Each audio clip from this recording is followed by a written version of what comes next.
Thank you. Welcome everyone to the Orange County Funding Corporation agenda. It is Wednesday, October 18th, 2023. It is 5:35 p.m. and we'll call the meeting to order, and we'll ask everyone to rise for the pledge. I pledge allegiance to the flag of the United States of America and to the republic for which it stands, one nation, under God, indivisible, with liberty and justice for all. Thank you very much. Bill, your roll call of officers. Sure. Dean Tamburri. Present. Susan Walski. Present. Giovanni Palladino. Present. Mark Green. Present. Jeff Christ. Here. Vincent Oda. Present. Mr. Jim Rinaldi is absent. Thank you. Thank you, Bill. And we'd like to introduce Jeff Christ as our newest member. We're happy to have you here. It's great to have a full board. We appreciate you and welcome. Thank you so much. Appreciate being here, and you have my commitment to do my best in the interest of the wonderful Orange County residents. Thank you. Thank you, Jeff. Thank you, Jeff. Sir, I guess I'll mention staff as well. Myself, Bill Fioravanti, Marty Barras with us, Jose Rojas with Acquisitions Marketing, do our audio-visual. Shannon Manisi just left us, our external CFO, but that's all of us. Yeah. And Susan Katzoff, our general counsel, not to be forgotten. There. Thank you. Thank you. Let's go. Proof of notice of this meeting was duly and properly provided. And the minutes, we're looking for approval of the minutes of September 26, 2023. They've been sent out. If anybody has any questions, please ask. If not, we'll ask for a motion to accept the minutes of September 26, 2023. I'll make that motion. Second, I assume. Second, Dr. Oda. All in favor? Aye. Motion passed. And I'll abstain, Okay. since I was not a board member at the time. Correct, Jeff. Thank you. The reports, we had just had our finance, the committee reports. The finance reviewed the OCFC reports, which included interest on the CDs, maturity typical payables for the month, the COVID resiliency loan. One of the three non-payers has paid in full, which brings up 86%. That'll reflect on next month. Gonna bring it up higher than that. Yeah, higher next month would be even higher, actually, because we're not showing. We had one other unpaid loan that was paid in full, actually. They hadn't been paying at all. They paid in full. We've done some collecting. And yeah, we're gonna have to recover bad debt because we had written some of it off, but we're recovering more than we actually charged off. So What was that then? Was 90? That's probably 92% that will have been paid once it's reflected in October. That's good. It is. So it is. All right. Thank you. And the new business, do we accept the September financials, or are we going to approve the finance committee? Yeah. So. In the interest of time, we do have a lot of business, so I do want to move along, but I don't want to shortchange anyone. If anyone has, we did scrutinize every line in finance as we do, but if anyone wants to ask anything at all about payables, about the monthly profit and loss statement, about the COVID resiliency loan report, please, raise it. Excuse me, Bill, can you check and make sure you're not muted? Someone who's watching texted me and said they think you might be muted, they can't hear you. Sure, thank you. But they're watching. They can't It should be good, I hear everything. Yeah, okay. But my Zoom was. If it's just through Zoom, you're right. Yeah. Exactly. So it's different avenues that they were watching this? Yes. Yeah, okay. And we also, that also will include the budget, is that correct? The budget we will do separately if we could. That I would like to go through. Gotcha, I apologize. Okay. Well, we hadn't discussed it, but I think we should, that part will do separately if we could. Okay. So a motion for the finance committee? To accept the, to accept the September financial reports? Mm-hmm. Any questions? For a motion for that then? I'll make a motion. Thank you, Giovanni. Second? I'll second.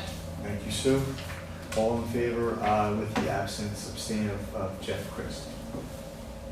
Aye. Aye. Thank you. Okay, passes. New business, the September 2023 financials.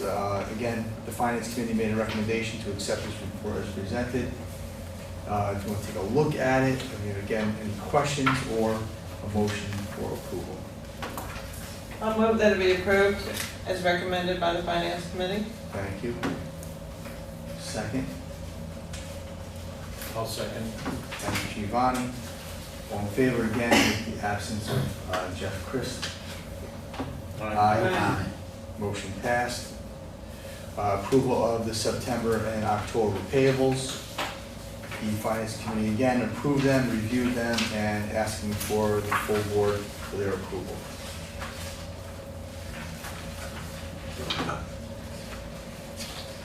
Nothing unusual here. We did deposited something in the wrong account. Occasionally you see us do that. It's a transfer of that. Everything else is pretty standard. I'll make a motion to approve them. Thank you, Sue. Second, I'll second it. Okay, second, Dr. Oda. Again, full board with the absence of Jeff Chris. All in favor? I think for most things, Aye. Mr. Chris will vote on going forward, yeah. Just he wasn't here for the Correct. meeting with the minutes applied. Correct.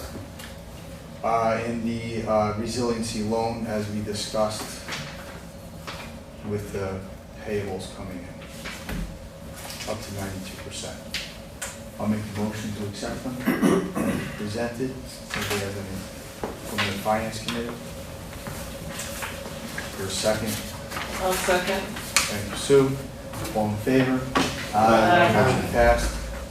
And we are to the budget for the OCFC. Okay. 2024. So 2024 budget.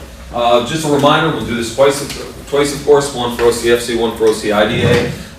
As we've done every year, I not only need your approval this month for our 2024 budget, but Paris reporting requires that we enter the next 3 years of approved budgets, again, approved by the board. So I do those extra columns. I don't scrutinize them the same way I do focusing on 2024 because, of course, I don't know what I don't know is going to be in the future. But that's why those are in there. Most are kind of simple extrapolations going forward. In the Orange County Funding Corporation 2024 budget, I'll start off into revenues. Just a few assumptions here. First, we're just assuming next year we'll have 2 new bond applications with application fees of $2,500 each. Assume that we'll close 1 bond project, trying to be conservative here, especially because some of our projects, they seem to bleed over to the next year, with closing fees of $125,000. No loan interest next year on the COVID loan because we expect to be done, wrapping up pretty much by the end of this year. We did, in working with Shannon Manisi, our external CFO, we did work on the figure for recovered funds. Basically, we have a $64,000 receivable with $60,000 of bad debt that we've already charged. We received $10,000, so that leaves $6,000 recovered. That's the figure for 24. Shouldn't be anything beyond that because the loan program should be done. Interest earnings, those are, of course, these are real numbers these days now because of the interest rates with CDs. So I'm assuming a 4% interest earnings on our investments next year because I don't think interest rates are going to plummet really. If so, not until later next year. So I'm going with 4%, could be debated. And I have 4% of basically the amount that we have invested currently right now. Minus $100,000 that I've taken out to put towards shovel ready. Do we agree we can do that? Yes. All right, we're still doing it, okay? So that's We have to change it on the other one. exactly, thank you. So we're talking about total revenues proposed at $200,916. Any questions on revenues? On recovered funds for 2025, why is there $6,000 there if that program? I actually erased that in a sense. Okay. That's another, thank you for that. It's a screw up, put it on that list. Thank you. I was like, I don't see it because I deleted it a couple hours ago. Any other questions? Again, I don't mean to rush so much so you don't feel comfortable asking questions. Please do. Okay, I'll carry on. Down to expenses. I just want to say for 2025, you have the same interest bearing as you do for 2024. I actually do, and I have it under IDA. It goes down more precipitously, but I think I did 3, 2.5, and 2. So do you think that? What do you think about 3% for 2025? I think because everything's so volatile Yeah. right now, I'd rather we underestimate than overestimate. Okay. You're talking 2025 is a long way to go. Yeah. So, No, but I'm just saying, you know, from an audit point of view, if you're carrying the same number across in 2 years, you gotta explain that, Lucy. I'm gonna move that to 3%, okay? Yeah, I feel a little bit more comfortable with the instability in the markets right now. Yep, for sure. Are we only voting on 24 today? You have to vote on all of them, because I have to, right, but just understand, I'm coming in next year with a revised 2025 budget, of course, this time next year. So this is a We fluid have to do this. document. We're required to do that. Okay, so I'll modify those interest rates. Move to expenses now. There is a line item we're gonna add, actually, I'll jump right to that, something Mr. Green caught. I think I was blocking this out, but we very well may have monitor fees to pay next year. So when we talked earlier today, he had a much lower number. He must have slept on it, and it's number jacked up to $100,000. And we're going to allocate 25% of that for OCFC and 75% OCIDA. Okay, so it's gonna be split between the two. Correct. But it'd be another $25,000 in expenses right here for monitoring. And going forward, we're looking at probably much higher, amounts, say, 25 here. I think each year, can we go with 100,000 or you? I think you just go. Right? Exactly. So that's what we'll do. We'll split that up, 75-25. IDA, OCFC, respectively. Is that only for 3 years? Bill? It is. So I'm just Kind of curious, have it into 3+ year. You're projecting that it starts in 24. Yes, even though I'm quite certain that it won't start until most likely third quarter or later, but we did debate that a little bit. It's probably best to be safe in so that just one. curious, Yes. does the legislation that puts in the independent monitor, does that monitor for OCFC and IDA or just IDA? Yeah, this came up in our last meeting. There's no mention of OCFC at all. We don't know. So- we'd rather- But if it's not in the legislation, Right. Well, I But if understand. we did a deal a bond deal they didn't like, I mean, wouldn't that monitor probably weigh in, even if it was through OCFC, since it's our, I don't believe they have the authority to weigh in on OCFC. I think the that's legislation. why I don't have the I'm putting legislation. in front of me. 25% of this budget. Here's the thing. You're saying, I think, no one knows. And Well, so no, the to be prudent, legislation is the legislation. so you know the legislation, that they're not gonna have any effect over this. They get their authority from the legislation that was adopted. I apologize, I don't have a copy of it in front of me, but the legislation that was adopted talks about the IDA. It does not talk about the OCFC. They are two independent organizations. They are legally separate. So I would argue that there is no role for the monitor to play in the OCFC. Now, is it something we can pick up the phone and ask whoever have an answer? Well, the legislation is the legislation. That's already been passed and approved by the Senate, the Assembly, and the governor signed off on it. So that's the law. And if the law doesn't mention OCFC, they can't now just start meddling around in it because it's not covered under the law. So what would be, and I'm not an attorney, but just from a common sense point of view, they don't have the authority from the government to look into those records. Right. gun to my head, I still wouldn't, bet against something impacting that. But I'm not certainly not gonna go against our council or something, but I do know where Mark's coming from, because I wouldn't be surprised if we get hit with it, but whatever you guys think is most prudent given what we do know. I understand both sides. I mean, again, this is a budget, so we always say, as you had said earlier, better safe than sorry, I guess, but Well, then I would say put 10% in OCFC and put the 90 in the other. I think that's a safer bet to do than taking 25% of it, because if the cost starts soaring in the IDA, now we're over budget on it. And as you know, we all know, when it gets down to legal fees, no offense, they stack up very quickly, especially when it's not accountable time. Now, I also have a question. Are we the only IDA that Yes. has monitor? We're it. Yes. We are the love child. It only applies to Again. this. again, I don't, in safe or sorry, whatever, who knows, like you said, whether it's related to that for legal or whatever, but it would still be related to it, and we would have it in the budget. I don't have a problem with it either way, wherever you guys want it. Yeah, I'm just stating my opinion. I think Again, we're not- 90% of it should come out of IDA. If you want to have a fallback that you decide, because OCFC does such little business anyway. I think that's fair to change the proportion, but keep it still apply, allocate some to OCFC. I think that makes a lot of sense. 90-10. I agree with that. We'll meet in the middle somewhere, 90-10. It's fine, do 90/10. Okay, so we're adding that line under expenses, does not exist, and it will be 10% of the total of $100,000 estimated right now. 10,000. Exactly. Okay, other is admin expense bookkeeping. For the first time, we're gonna start allocating some of our bookkeeping expense that comes from RBT to OCFC. We're gonna actually put 10% in there, so that's what that is, 10%, 25,000, as it should be.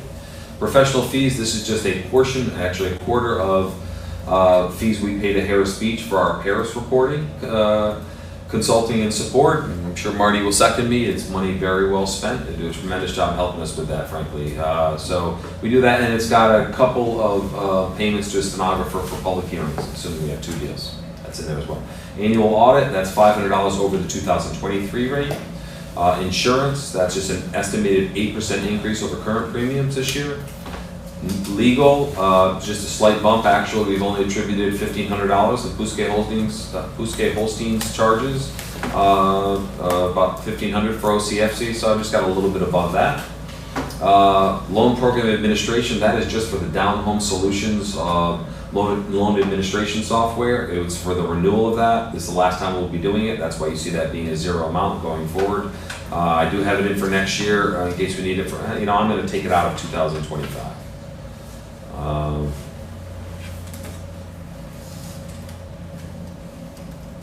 We're not going to need it. Okay, in program expenditures, that was just another line item, the old administration use, there's nothing there. So total expenses of $20,099, leaving us with, including the monitor, a net profit of $170,816. Again, you just need to carry it over for the next 3 years. Any other questions, comments, suggestions? No, real quick, the insurance went from $1,250 to $5,600? So that I think this is one of the things that when I was doing my first couple of budgets here, it was a little convoluted what the insurance expenses were, but based on our actuals for this year, it's much closer to that. It's just over 5. Okay. Make a motion to accept the budget with the changes that we discussed. I'll make the motion. Thank you. Second, Dr. Odock. All in favor? Aye. Motion passed for the annual budget. And then we will adjourn. So unless anybody has anything, we have. Make a motion to adjourn the meeting at 5:15 p.m. for the Orange County Plumbing Corporation. I'll second your motion. Thank you. All in favor? Aye. So motion passed. The meeting was adjourned. And we will begin with the IDA, Industrial Development Agency meeting. Again, good evening, everyone. It is 5:50 p.m. Wednesday, October 18th, 2023, and we will call the IDA meeting to order. Roll call, Bill? Sure. Dean Tamburi, Present. Susan Walsky, Present. Giovanni Palladino, President. Mark Green, Present. Jeff Christ, Present. Dr. Vincent Oda. President.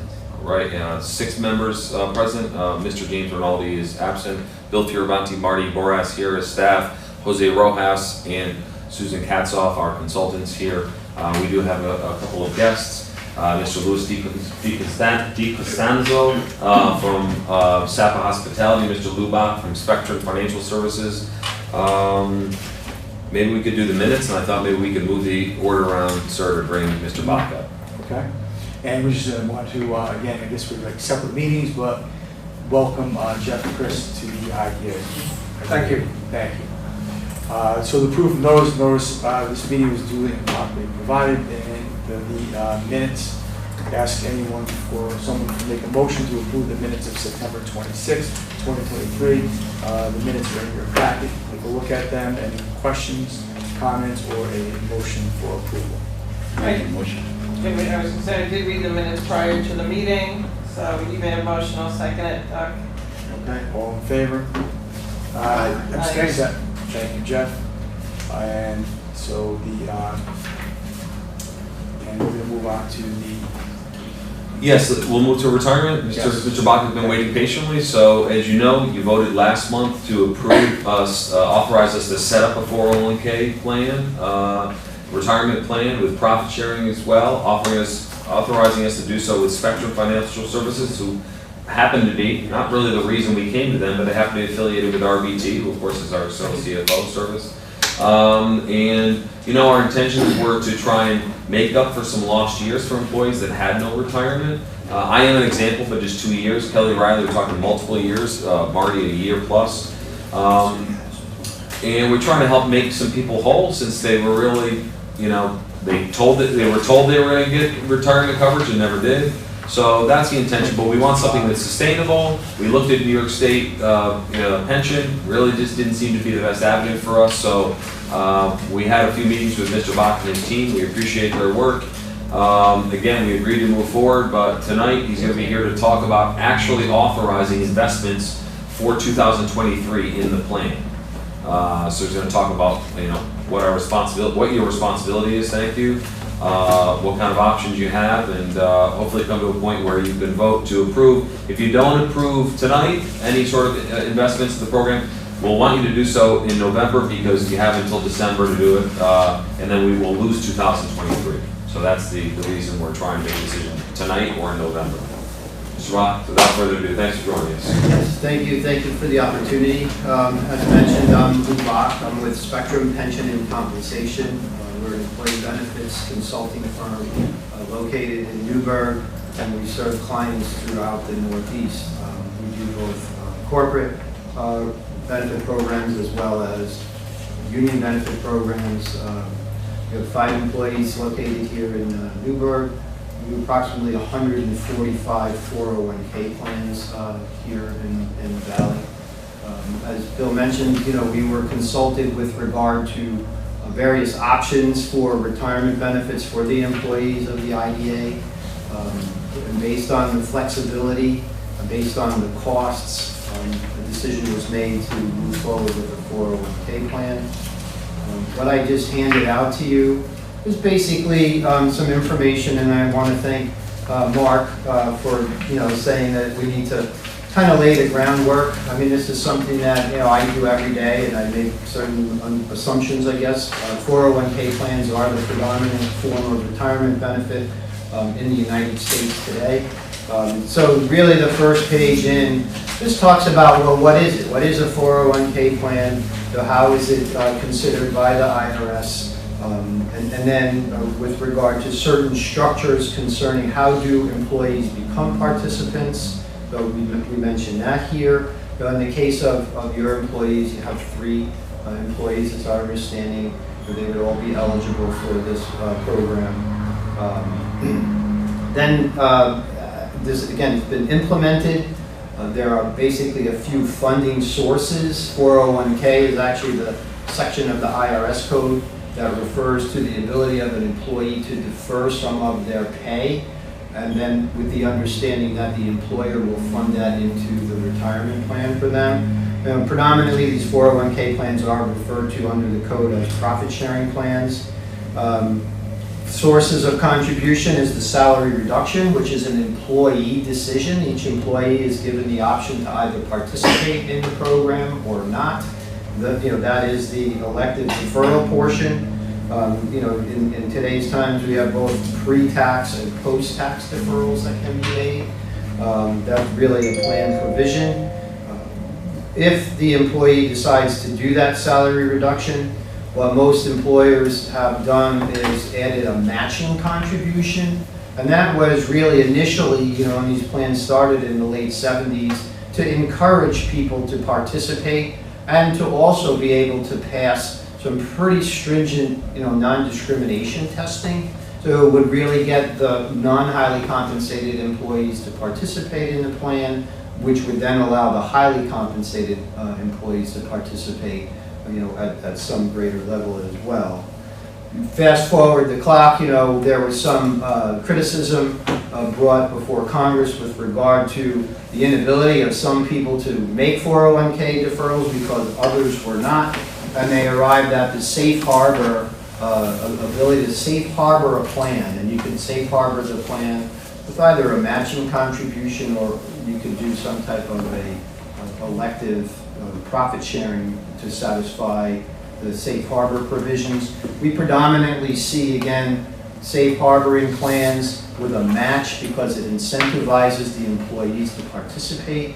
The most typical structure of match is where you match basically dollar for dollar of the first 3% of the employees' pay that they put in the plan, and then 50 cents on the dollar of the next 2%. What that basically equates to is if an employee decides to put 5% or more of their compensation into the plan, it creates a liability for the employer of 4%. Dollar for dollar to 3, and then above 5, it's going to cap at that 4. Okay, so that's what we basically, recommend, to get this started. That can be adjusted slightly. We have some clients that do, you can do an enhanced safe harbor match. We can discuss that at some future date as well. The other piece of this that I think gives you the most flexibility is really with regard to, and then it's difficult always to have a conversation with a not-for-profit entity as to profit sharing, but really, again, under the code, that's what it's considered. But it's a discretionary employer contribution. So year over year, you could decide whether or not to fund that. As I said, the safe harbor match would be mandatory, but the profit sharing, that elective contribution, could be discretionary. And in the case of the situation here, we can actually tailor some contributions for some of the longer-term employees to get them a little bit more of the dollars that are allocated, again, within the non-discrimination provisions of the law. That's basically, our role is we perform, compliance for the plan and administration for the plan to make sure you don't run afoul of any of the regulations that are out there. What we've listed on the bottom, just for reference, is what employees can do. So the 401k piece, if you will, that elective contribution is 22,500 and 23, and it's 23,000 and 24. If you're over 50, you can do an additional 7,500. And then in total, the maximum that can be allocated to any participant's account in 23 is 66,000, or if you're over 50, 73,500. That's going to go to in 2024 to 68,000, to a maximum of 75,500 if you do the catch-up. So those are the limits within which we can structure contributions and funding. It's all based on payroll. If you flip to the next page, we did a little illustration utilizing some current payroll numbers, and it kind of goes through from left to right the funding sources. So you have a profit sharing contribution, the salary reduction, which is the 401k salary deferral that each employee decides whether they want to do that or not. The next column over is if the employee goes to the maximum, do 5% or more, what does that 4% mean in terms of the liability for your entity? So in essence, what you would have here, column 1 and column 3 are the employer piece. And then the column entitled salary reduction is what's up to the employee whether they want to contribute. Noting that column 3, the match, is based on what they do. So if an employee elects to do 0, there would be 0 in that column as well. So what we try to do is project maximums. Like if this goes forward and you want to try to maximize certain things, you can do that. As I indicated, that profit sharing contribution, we do have some ability to use, they're called new comparability formulas, where you can take a look at an employee's compensation and you calculate an equivalent benefit accrual ratio, and we can try to get that so it satisfies whatever obligations perhaps have been already discussed or made to employees. As Bill mentions, right, so there's a couple steps in this process. One is obviously you as the employer saying, yes, this is something we want to do for our employees. You know, at that point in time, it becomes a decision of what do you do with the money, right? So if the employees decide to put money in and you decide to do a match, like where does that go? You know, under the most common form, what you'll see is what are called participant-directed accounts. Most people with 401ks have the ability to make a decision as to how they want those dollars invested. It also came out of, you know, the law with regard to fiduciary responsibility. You know, if you allow the participant to make a decision with regard to the investment of those assets, the thought was, well, you pass that responsibility to them. Technically not, you know, they wrote another section of the code to cover that. So the trustees would select a platform if you decide to do participant-directed investing, and then the individuals, through a financial professional, would make a decision as to how they invest their dollars. There is another option. The other option that we often see for smaller startup plans is where the assets are actually invested in the name of the plan on a pooled basis, and then you would make certain decisions, again, with the recommendation of our office as to how those dollars could be invested. So that's really where we are. We're at a point where I think you've wrapped your arms kind of halfway around this. So in order to fully complete the circle, it's a matter of, okay, we're going to do it. It looks good. It's going to, you know, appear in the budget. And then what we would like to do is give either the participants investment discretion or not. Again, as I indicated, that's the more common form. There are some additional expenses for small plans like this. There are mutual fund companies that have a platform where they can go online, they can call an 800 number, you get quarterly statements, but there's a slight upcharge to operate the plan if you do that as well. And my question would be, what kind of back-end load is it to them when they start? First of all, self-manage, if they manage it, is there a back-end load to them?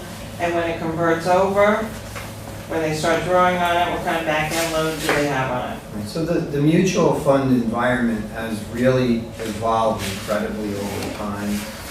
You know, at the inception, right, you had A shares and B shares and C shares and things of that nature. The way the regulators look at this now, there's no longer, with a retirement asset, there's no longer a load, right? So it doesn't cost them anything to get in. So you have these R-class shares. And again, depending on which R-class share you go into, there is a expense fee inside of that mutual fund. So what we see, like our 401k at Spectrum is with the American Funds Mutual Fund family. We have R2 shares, and the average fee inside of there is about 126 basis points. It's like 1.26%. And what happens is that fee is netted out of their return. Okay? So that, and that's, I think we're in a really great place. You know, 35 years ago when I started Spectrum, you know, there was a lot of things going on that weren't transparent. Again, the world has evolved to the point of transparency and full disclosure, and that's what you'll have here. I mean, I'll share my personal opinion with this board is that they should be allowed to manage their own funds because we're all at different stages of retirement. And I really don't want to be in the management. No. And that's the typical plan, and I would say this. And the fees are minimal. I mean, on the American Funds platform, it's like $750 to set it up, and then it's $750 a year until you reach a certain plateau of assets. So, I mean, it's not like it's going to. And they would have access to your advisors to help them. Yes. Determine which funds work best for them. Yes. Got it. Yeah. So that's, again, just my opinion. Yeah, and again, I mean, there's been tremendous evolution in that marketplace. I mean, back in 2008, the Department of Labor kind of encouraged what are called target date funds, where you have a mutual fund that's actually invested by a professional, but that goes from aggressive to conservative as your retirement date approaches. So we've got a lot of good tools for the people to use and to help them make the right decision. So this is something the rest of this board needs to Yes. weigh in on. So minimum is 0%, what's the max matching percent? So with the matching contribution would be actually 100% on the dollar, right? So the profit sharing contribution, depending on what we do in the match, I mean, if you were to just have a profit sharing plan without any matching contribution, there would be 25% of compensation that can be allocated. All right, But in this scenario that we proposed, if you go to 4% match, it's going to pull you to around 21%. But then we can, we would have to allocate that accordingly. all right, so using your scenario that you did here, that 21% comes from the 3 salaries being added together? Correct. So 21% of total compensation, and then it's allocated, within the framework of the maximum allocations on the first sheet. And so we can't exceed those limits. So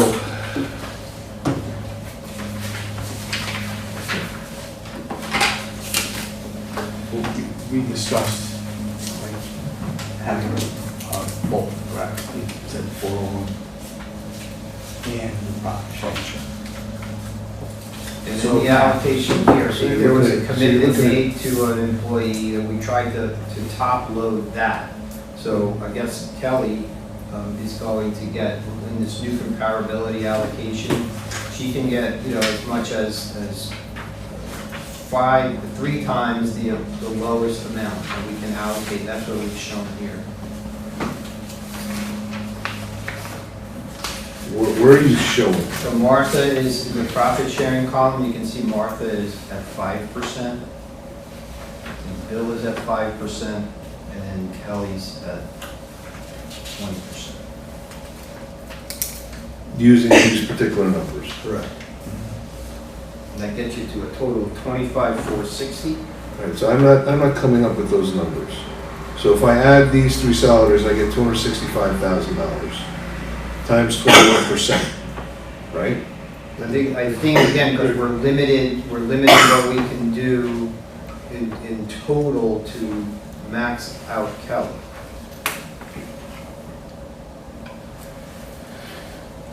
And so we have discrimination testing that we're doing inside that profit sharing allocation. They're each at 5%, and she's at 20%, but that's how we have to get it to pass. We can't exceed that. If we were to do just straight profit sharing, that would be the 21%, that everybody got 21% of their comp. But we're trying to top load, I believe, because of a prior commitment, some dollars to Kelly, and that's what we're showing. So this is a new comparability allocation. We're going not to the max of the deductibility, if you will, but rather to the max of what's called an EBAR, it's the equivalent benefit accrual ratio for each of those people. So she's getting the lion's share. So Lou, this is just the profit sharing portion. Obviously, correct? So each participant can do a max of, between the two, 25%, is that correct? Or is this the 25% of the entire, the gross whole? So the maximum deductibility would be 25% of compensation. What we're showing you here is in what's called a new comparability allocation, where we're trying to get more dollars to one employee for past service. So this falls outside of that discussion. But the answer to your question is correct. Okay. But the most we can do is a 25%. If we're going to start doing a match, now we're down to 21%. And then if we're going to do an allocation that you know, in essence, I understand. favors one employee, then it begins to change. So again, we can't exceed the lowest allocation of 5% by more than 3 times, and that's the 15% that's shown for Kelly.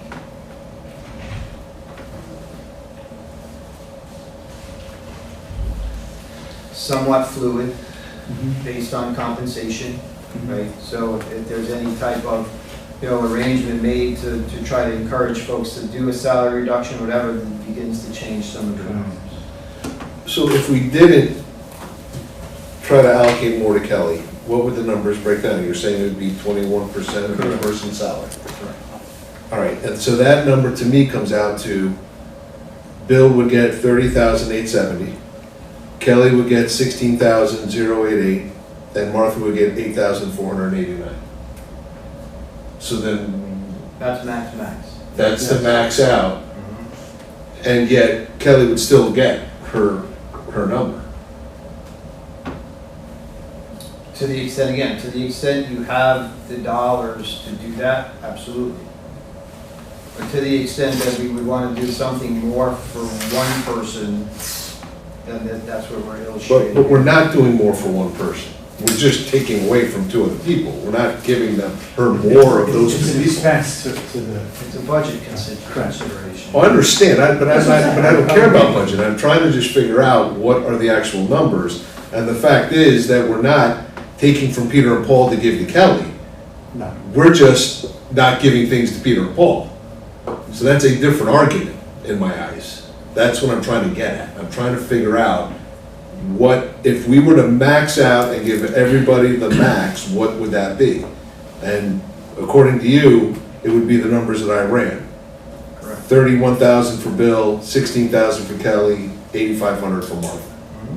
Based on the 0 to 4%, 50% on the next 2 percentage points. So the question then comes, do we have that in our budget? That's Yeah. I don't, that's not the question. That's not a question for, that's irregardless, Correct.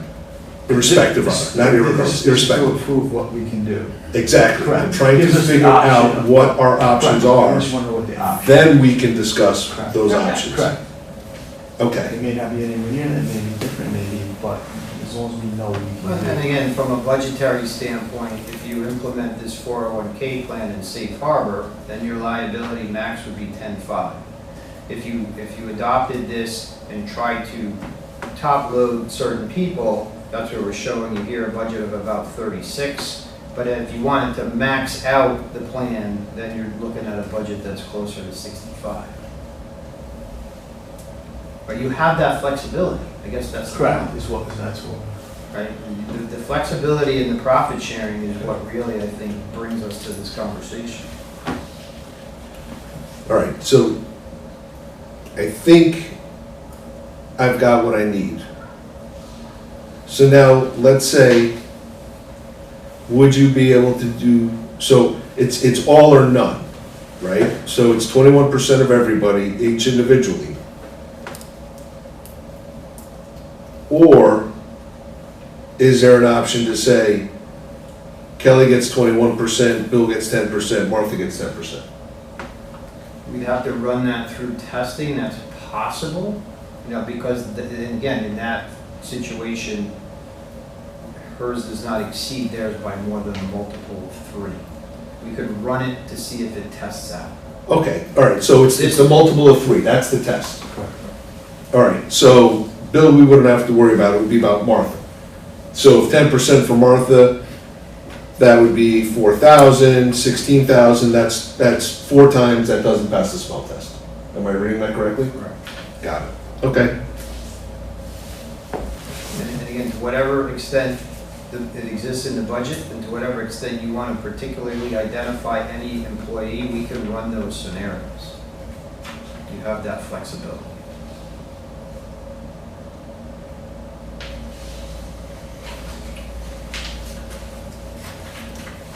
But again, this is gives us the most flexibility as we discussed.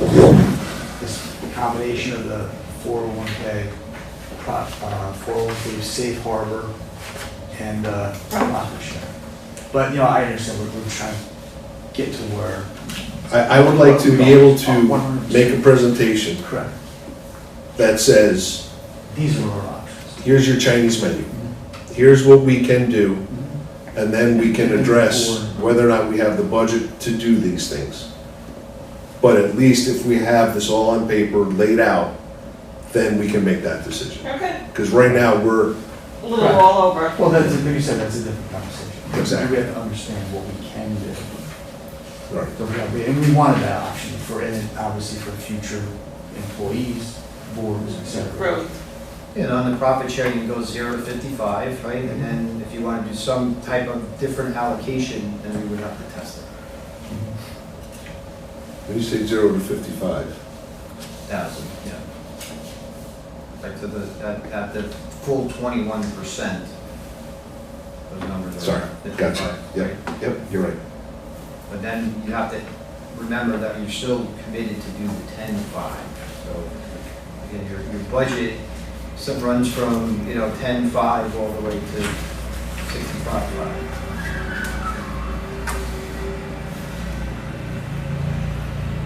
Say that one, 10-5 to 65. 65, right? So if everybody fully does more than 5%, then you're obligated to do the 10-5 match. If you then decide we're in a good position where we can fund everybody to the maximum on the profit sharing, that's an additional 55, right? So that's 65 in total. Gotcha. But again, we can do anything up to the 55. We can allocate it in a variety of methods depending on what you would like to accomplish, but we would have to run it through testing, discrimination testing. And again, for everyone, just this can be done for 2023. Right, well, if provided we approve it by our next meeting. Well, we're gonna do something. So, actually, that's a valid point. Is there a difference since we have not implemented the 401k for this year? If we implement the 401k for January 1st, then theoretically we could up this to 25% under the same rules. I got you. That's another option. Yeah, but then they'd lose this year's contribution. They already are. And Well, they would get the profit sharing contribution, but you wouldn't open the 401k slot for that this year, you open it So we 1/1/24. put aside the money and. they'll get more money if we do this and open it up on January 1st for Or 401k. have the ability. Yes. But I think we still need to make some decisions. We still have to, absolutely. So, All right. I think I have what I need. Any other questions? I don't have And you have my card, if you need anything, Yes. just say we're local. Don't feel free to call if you have a question or you need any additional information, Mark, let me know. Do we Get want work in them here. to stay around? We're gonna have a little extra discussion in case there was a question out of that? No?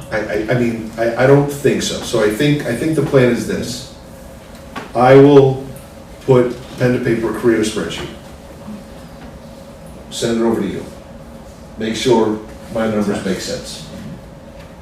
And then next meeting, I will, we'll send it out with the, pre-meeting stuff, so people can review it.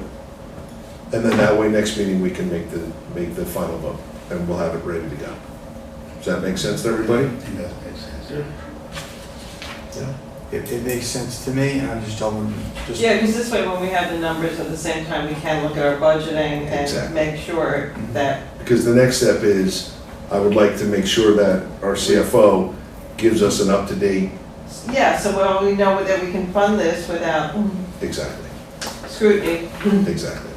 And I'm just looking at the minutes again, just one more time, like, I don't know if we have to prove anything else tonight. I don't think so either. No, we approved to participating in it, we just gotta figure out which plan. Yeah. Correct. You have to decide what would you like to do with the dollars that you put in, Well, when you that'll put be- them in. Correct. That's really the decision. That'll be our spreadsheet, and that'll be Yep. another discussion. But I think, that's why I just want to make sure that for our minutes, I think we're okay with what we have approved moving forward for utilizing Spectrum, Mr. Bach, and with the profit sharing in the 401k. Yeah, we've already, that's approved. Correct. We're good, just doing that. And we need to have a special meeting, you know, outside of the meeting, of course, public, to review that, so we don't take time away on a meeting night. I think We that's have on why. the agenda. Yeah, I would say, I give the spreadsheet and whatever. Yeah, I'm just saying I hear that- what you're saying, Susan, absolutely we will, but my goal is not to have to do that. Yeah, I just want to also leave that option out there though, because this is a lot, it's a lot of money on the table. It's a big investment in the future, which is long overdue as we've stated, so we want to make sure we get it right the first time. Yes. Yes. All right. Bob, thank you, and Thank sorry you. for the delay. Thank you. No problem, I made a friend out there. There you go. I He's saw a it. good friend. Yes, yes. Very easy. Okay, where are we? So would you mind if we went to our applicants next? Yes, Since no, they've I also don't. been patiently waiting? I don't mind at all. Okay, well, why don't we do have the folks behind Walkill Living Center on the line as well, but if we could, since we have Mr. DiCostanzo in person, we could start with Sapa Hospitality. Terrific. Thanks for your patience, everyone that's waiting online for us.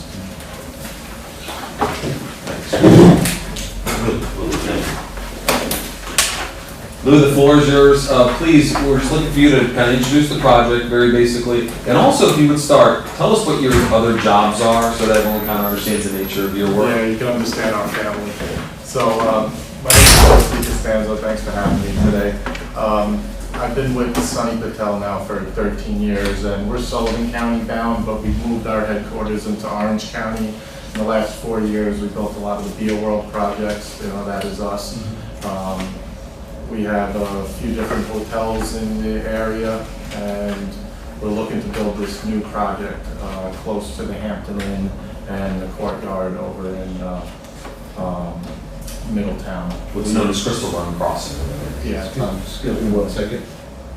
Was Mr. Patel in a meeting or two ago? No, no relation. Different. I asked the Yes, same. absolutely. Thank you. They, A few of you asked that. some way they're related sometimes. I had, my two college roommates were both Patels, they weren't, I'm just, Yeah. it's all No, good. it's completely different projects, no relation. Yeah, like Different similar areas of the locations, country. yeah. Yeah. And so we also, Sunny's son is the owner of Aspire Brewing, but that's our project build. That's a new project in Middletown that we put together. It took us about 3 years to build that from paper to finish. We put very big grand projects together and every thought, everything that goes into it, nice designers. So this project is a Homewood Suites. It's extended stay, 106 rooms, 5 stories, brand new build from the ground up. Was working papers and designs right now. We're almost fully completed. Project's been approved through Walkill, and it's a little more than 81,000 square foot. Sue, shall we kick it over to you now? Sure. Okay, thank you. So in your agenda for this evening, there is an initial resolution with respect to this project. Just to reiterate, it's located on 2.1 acres at 12 Ben Gilman Way in Walkill. As you just heard, it's just under 82,000 square feet, a 5-story hotel with associated amenities. The total project cost, as outlined in the application submitted, is approximately $23 million.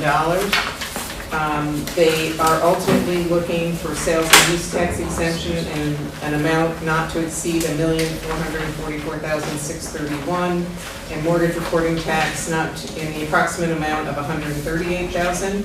The project is going to create 25 new jobs. I will note that they are not seeking a pilot. And as indicated, the Town of Walkill Planning Board has already undertaken a seeker review. We received those documents, reviewed those, and we, should this project move forward with this board's direction, we would be looking to adopt those findings.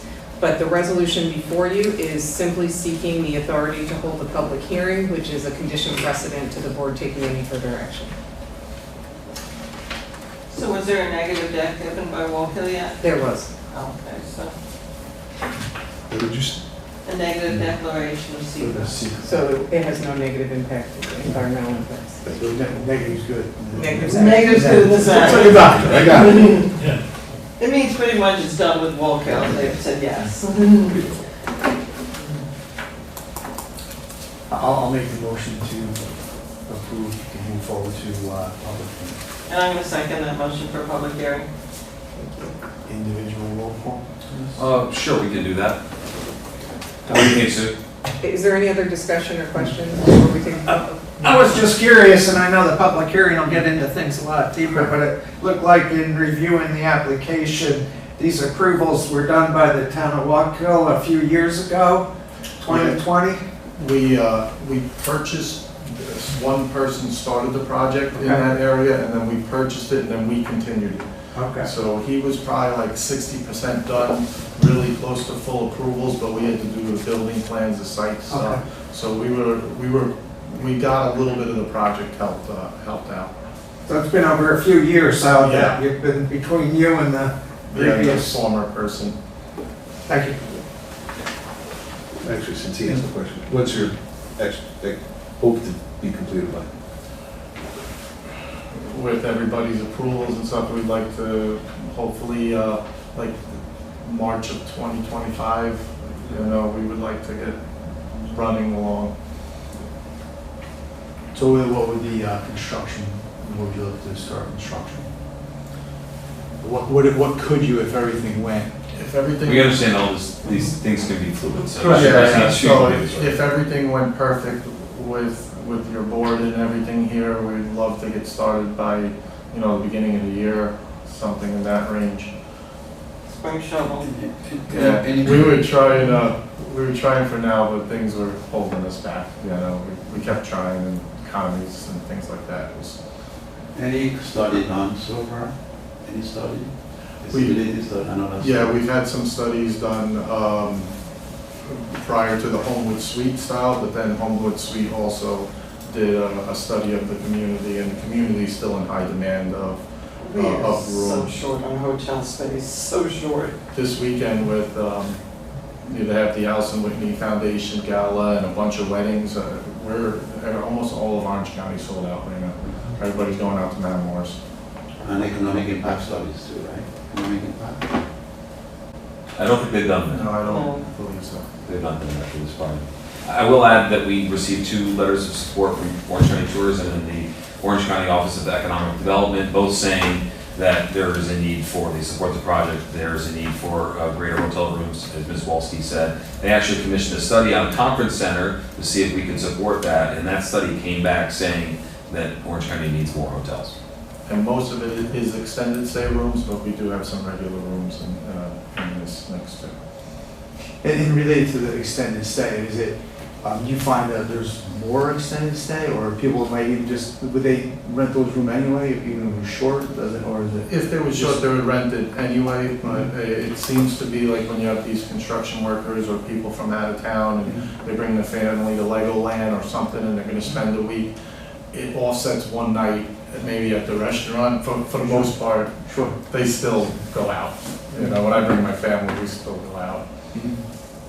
So when you plan, you say we're gonna eat in, and you really don't. We are, yeah. Plus, there's a gap in the Is that- housing market when you have people selling and they knew isn't ready, they need a place to stay sometimes for a month on end. Yeah. We find a lot of that in housing. I think you're ready for the vote now. Yes, so we'll take a roll call, Yes. okay? Dean Tamburri, Yes. Susan Walsky, Yes, Giovanni Palladino, Yes. Mark Green, Yes. Jeff Christ, Yes. Vincent Ogle. Yes. 6 ayes. Motion carries. Thank you. We will schedule the public hearing, we'll be in touch about that. Okay. Thanks very much for coming. No, thank you, everybody. Thank you very much. Thank you. See you on No, Zoom. I'm a patient person, so thank you very much, everybody. Have a good night. You too. What do you think the timeframe would that be for the hearing? We probably should schedule it in the next 3 weeks, I would say. it'd be nice to have a resolution for next meeting to get it done. You have to have time to have the public hearing and get the transcript back. Exactly, that's what's tight, that's. So the public hearings are separate from our regular meetings? Yes. Yes. Yes, we'll do it in between. Yeah, our next meeting is November 15th, So that is, it's exactly 4 weeks. Of course, You're gonna have it. it might be a little tight. It would have to be the week of September 30th, week after next. It's possible. I don't want to commit though right here, because we've been down this road where we've overcommitted, so I want to help move it along, but we have to go through the due process, obviously. So if we could get to our second applicant, second of two, and I want to thank them for their patience. They are participating via Zoom. We have Alex Wood, Ms. Charlotte Lefkowitz, and Wes McLean representing this project here, which is Wallkill Living Center in the town of Wallkill. We also have joining us, of course, our bond counsel, Chris Canada from Hodgson Russ, and also one of Ms. Katzoff's associates or one of her partners, Jean Everett. Jean, it's been good to work with you on this project as well, so we welcome her. Do you need a copy of the second resolution? I'll hand those out. Should we let Jean start this? How do you want to proceed? Yes, absolutely. Hi, Jean, how are you? If you want to set forth the resolution for the board, that would be great. Wait, you're muted, Jean. Are you muted on your end? No? Okay, hold on, we're looking here. Great. Let me give you sound over here. How Let me have some resolutions. Yes, we can hear you now. hold on. But hold on, we're having reverb, so give us a minute. Thank you.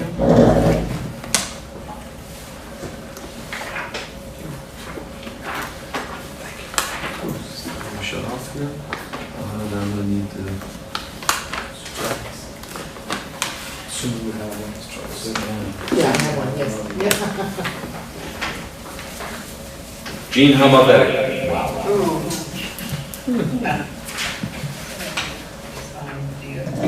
Put yours on you? I had it on mute. It's fine now. this will be a lot better in our headquarters, I promise.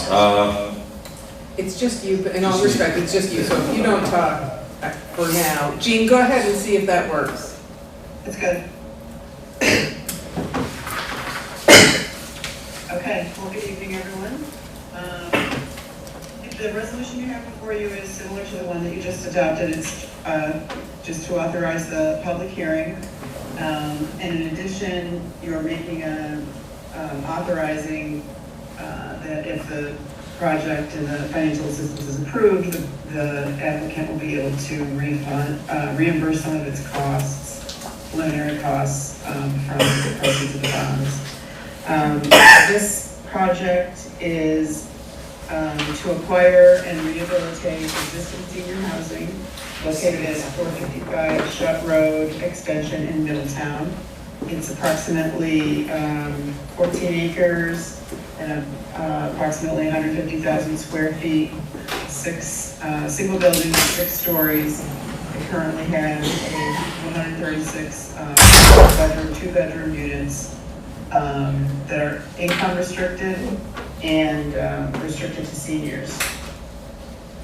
The total project costs are $33,730,000. 19.9 million is cost of acquisition. There's going to be a $6 million seller take-back mortgage for a portion of that, and construction costs are approximately $13.9 million. The applicant is requesting sales tax exemption, which is estimated to amount to $221,000. Mortgage recording tax exemption, estimated to be $94,500, and that the agency issue tax exempt revenue bonds in the amount of $20 million.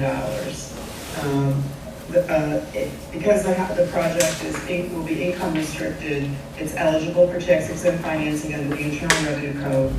The bonds would be solely an obligation of the project owner, secured only by the project. There wouldn't be a liability of the county to repay or of the IDA to repay.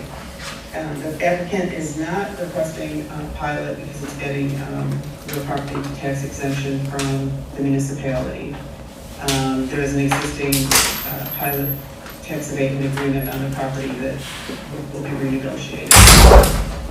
The property will remain income restricted, units set aside for people whose income is less than certain amounts for an additional 30 years. And that will be pursuant to a regulatory agreement with the state, as well as a separate regulatory agreement with the agency, which is necessary to make the bonds tax exempt. The bonds, so this is just the first step. This will be a public hearing. You'll authorize a public hearing under state law like we usually do. In addition, the public hearing is required under the Internal Revenue Code as a condition to the tax exempt status of the bonds. The unit restriction, income restrictions will be that 58 of the one-bedroom units will be restricted to persons whose income is 50% of area median income as published by HUD annually, and 58 units will be restricted to, which are two-bedroom units, will be restricted to people whose income is 60% or less of area median income. And then the remaining 20 units will be restricted to people whose income is 80% or less of area median income.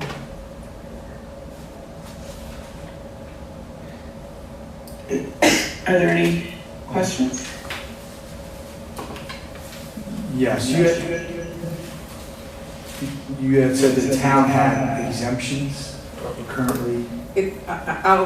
Gene, I'll jump in, you tell me if I'm wrong. I believe that there is a current, what they call a shelter rent agreement with the municipality, and it acts like a pilot, but it is not involving the IDA. They negotiate directly with the municipality. The municipality has the right under a certain provision of the real property tax law to give these types of agreements. So they have one in place. I believe my understanding is they are renegotiating that. Is that accurate, Gene? Yes. So they don't need it from you? Correct. That agreement is only with the town. It doesn't involve the county. Gene, the shelter rent agreement covers all taxes, town and county, or just town? Actually, I think they have to answer that, because we're not involved in that side. Yeah, I believe it covers town and county, and then a portion of the pilot payment is divided amongst like the school board and the county and the town. We can pay that exact breakout if you need it. So it acts like a pilot. So the shelter rent agreement is structured what you would know to be a pilot, and it would be shared amongst the taxing jurisdictions. The exact percentages, I don't know. He could provide you if you need them, but. Well, this is just anyway for a public hearing, so at this point, this is all moot. Right, this binds you to nothing, but it is a condition precedent to, in this case, two things. The public hearing will be dual. It will act as your, what we call your general municipal law obligation to hold a public hearing, which is what you're used to doing. And it also will act as a public hearing under the Internal Revenue Code, which is a separate and distinct requirement in order to issue tax exempt obligations.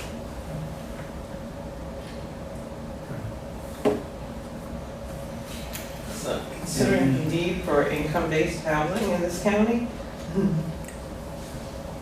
And she said this ensures this guarantees the affordability for another 30 years, obviously also renovating senior units and such. well, and it also does help with, if Wallkill declared themselves a housing city or housing, I think that was a good term, housing community. Under the Governor's mandate to increase 3% of the housing. This will help with that. And they did that, you're telling me they did that? They are part of it? I don't know, I have to check and see, it hadn't come out later in the, the public hearing. I'm just saying it helps with that 3% that the governor is putting on towns and villages. I only asked a question, I was just, wondering if they had that, approval or agreement with the town before we did this, or which one goes first. I guess it doesn't really matter at this point. I think they go concurrent with each other. And the reality, first of all, they have one. They're renegotiating it because they are trying to renovate the entire structure, so they're renegotiating with the municipality. But honestly, not our issue. They will have to have that before they close on the bond. So they will be operating tangentially to work with municipality and with the IDA. And who would be against them in renovating a structure, I would think, would be. Is that good for hypothetical? the- A hypothetical question. In this world, you never know, do you? So with that, we'll ask for a vote to move this initial resolution forward. We have the motions. The motion is in the second. We have it. No, we don't. Also You have to first it. He so moves, he said. Yeah, He moves, yes, thank okay. you. That's first, motion made by Jeff, second. I'll second. Second by Sue. Roll call. Yes. Dean Tamburri, Yes. Susan Walsky, Yes. Giovanni Palladino, Yes. Mark Green, Yes. Jeff Christ, Yes. Vincent O'Donnell. Yes. 6 ayes, motion carries. Thank you. Thank you, Gene. Thanks very much. Thank you, Chris, as well, for all your help. Alex, Wes, Charlotte, thanks for your time. Thanks for your patience. We'll be in touch about our public hearing and next steps. Great, thank you. Have a good night. Thank you, folks. Thanks all, good night. Bye-bye. It'd be nice if we can get this one done before the end of the year, too. Yeah. But Wolfie's gonna move on it too, and Wolf, so is any municipality, they all take their time. And if you want to move into the report? So we'll go back right up to the top, right? We approved the minutes, I believe. You did that already. Exactly, great. So I'll just do a quick report. First of all, I apologize for my lateness earlier. I was at a memorial service for one of our commercial real estate brokers who's very well respected and well regarded, Elizabeth Mansfield. I know this is a very business-driven organization, but don't want to forget the human side. She was a wonderful person, just very, very, very important part of our economic development and commercial real estate community, and just don't want to forget that. It was a nice memorial for her earlier, and just for those of you that pray, keep her in your thoughts and your prayers, please. So thank you for letting me acknowledge that. Thank you for Mr. Chris joining us. Excited to have him here as well. He's been very well prepared. We've been doing some orientations in between, getting him ready. Want to also mention, I said it in an email, but we're still going back and forth with the New York State Ethics Board. They just randomly audited us for our lobbying reporting for 2021 when we all kind of just came in. There is a discrepancy between what we reported and what the lobbyists that we hired at that time, Brown and Weinrop, that was for earlier advocacy to the legislature around cannabis legislation. So we have a little discrepancy. We're trying to figure out how to reconcile it. We actually have a conference call with the ethics, one of their staff members on Friday. So it's standard, as usual, we're very diligent, we're responding completely forthright about it. Some things are tough for us to clarify because it's just that the murky time and we were all thrown into the mix there. But want to let you know that's going on and still ongoing. I'll let you know when it's closed. We did have to, because of attendance, we had to postpone our audit committee meeting. Looking to reschedule that for Wednesday, November 8th. So if you could please mark your calendars for that. We will have a audit committee. That is where we hear waiver requests for local labor monitoring. We will have at least one of those, so that will be then. We also have a governance meeting coming up actually in November 7th. That's actually election day. Plus there are a couple of things that we do want to address there. We won't be ready for a little later, so I'm looking to reschedule that for the first or second week in December. Just so you know, haven't just landed on a date yet, but I want to throw that to you as well. We are in the middle of, with capacity consulting, coming at the end of rebranding exercise. You will recall that the research that they did for us and shared with us. Well, now we're putting that into action and saying, all right, here are some ideas for rebranding, including even looking at some different names for the agency, so which others have done around the state. So I'll let you know about that. And we also are part of an application for a Brownfield EPA grant. This is a federal Environmental Protection Agency grant for brownfield assessment. So we will be able to, it fits in with shovel ready. That's why we're doing it. It's no cost to us to apply. It could be up to $500,000 that will allow us to work with the county and others to identify hazardous materials, contamination on different brownfields around the county that would lead us up into receiving funding to remediate those. So, yeah. Some good sites around Cornwall for that. Yeah, there are a lot of good sites around the county, so it's just another facet to what we're trying to do with Shovel Ready. So we are doing that, working with a company that's doing that pro bono. So I want to let you know about that. I think that's enough for now, I think, for me, for the CEO report. We can get to our finance committee. Thank you, Bill. Under the Finance Committee had met earlier. The committee reviewed the financial reports, payables for the month. Also, obviously, we reviewed and discussed the budget going forward, and we're going to present that to the full board under new business, and which brings us to new business. And we're going to look to accept the financials for September 2023. The Finance Committee has made a recommendation for the full board to accept the financials as presented and reviewed by our CFO, Shanna. If anybody wants to take a look at it, if you have any other questions. Pages 6 through 10 in your packet. I'm going to make a motion that we approve it based on the recommendation of the Finance Committee having reviewed it. Thank you. Say that right? You did? Thank you, Sue. Second. I'll second. Thank you, Giovanni. And all in favor? Aye. Thank you. And again, approval for the September and October payables. The Audit Committee reviewed it earlier in their meeting. Again, it was reviewed by Bill and Shanna, and the recommendation was made to be asked for the full board for approval. And if anybody has any review, any questions, please ask, or I would ask for a motion to approve. I'll make a motion to accept the September, October payables based on the recommendation of the Finance Committee. Thank you, Sue. Second. I'll second. Thank you, Giovanni. All in favor? Aye. Thank you. Pass for acceptance, and then we're moving into our budget review. Only one other thing that's kind of stuck in there is this Warwick lease. It's easy to pass by. Thank you. I'm trying to No, cross this all out, circle what I have to do here. I was like, I know it's in there, and I kind of lost it myself. So it's on page Thank you. 11. You've received this already. Just a really quick accelerator report. I think most of you know, we wound down all the accelerator sites except for one, the one in Warwick, for a couple of reasons. We did make a commitment to this current town supervisor. We'd hang in for another year.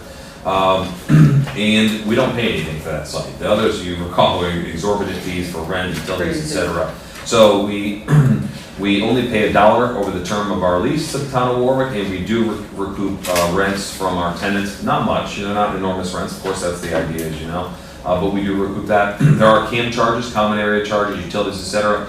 We pay those, but then we charge them back biannually to the applicant, or I'm sorry, the subtenants.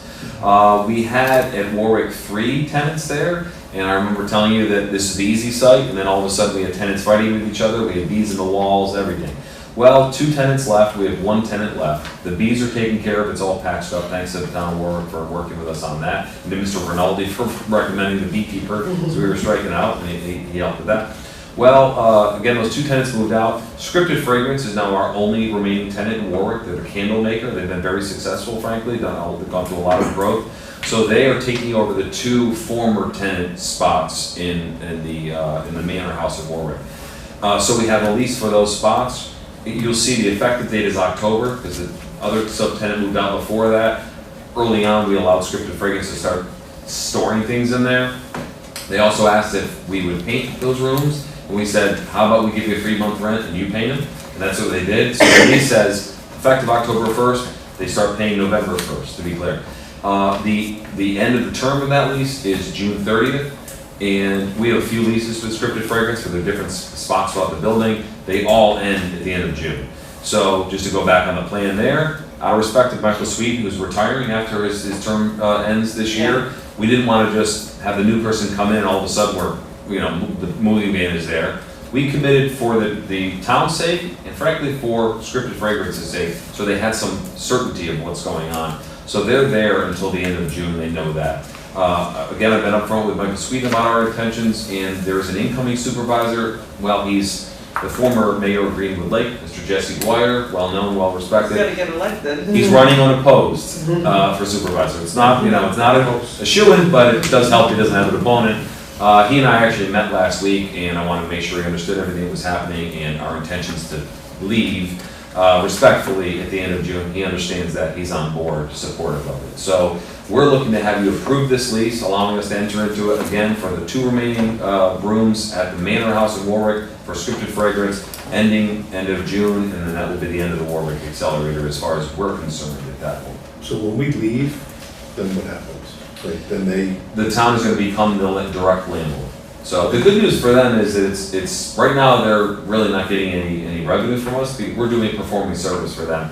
Well, they're going to get that rent lease directly, and they can choose to increase it, as the town of New Windsor did when we kind of stepped out of those. the goal was to let businesses get started, get built up, and then Right. at some point. And the idea in the rules, and it was in the agreement, 2 years you stay. All of our tenants stay 3-4 years, through COVID, through the new administration coming in. Same thing here with Scripted Fragrance, but I will say, she is one of the best stories in terms of growing, adding employees, is what the intention is. So she does have to fly off soon, before too long, but that's up to the towns. And that gets us out of the accelerator business, so we can redo our UTEP. Not gonna lie about the relief that we'll all feel, so. That's been a nightmare. So let me know if there are any questions. It was drafted by Natalie Hempson Elliott. Thank you. One of Sue's associates. We worked with her on a number of these leases and such, but let me know if you have questions. Otherwise, looking for a motion to approve. I'm gonna make that motion because I can tolerate being in the accelerated business another 8 months. I will second that. Okay. All in favor, say, go ahead, any more comments or anything? Okay. Should I ask, all in favor? Aye. Motion passed. Very good. Okay. Okay. Last but not least, we're still doing okay. It's not even 7 o'clock. Yeah, so we are doing good. let's slow it down. No, keep the foot on the gas. Who's got the spitballs? Why are you here? I think you like me. I do like you. Then why aren't you, fine, you wanna go that way, why aren't you here more often? Let's carry on. Whoa, it's a wild bunch tonight. It is. Orange County IDA 2024 through 2027 proposed budgets. You have in front of you draft 4. It has, again, the additional years that we've included. I'm going to go line by line, starting with the revenues. The assumption for 2024 is closing 3 projects through the IDA at approximately $150,000 each. By the way, we'll probably have at least one carryover project. I don't know if it's in the package. 2023. You know what? I got it. Did you make a mess of yours already? No. I had them here waiting for me, and I did. I'm sorry, folks. In fairness, they are not here. Yes, thanks. Lick my fingers too, right? Don't do it. Screen? I got one, thank you. Okay.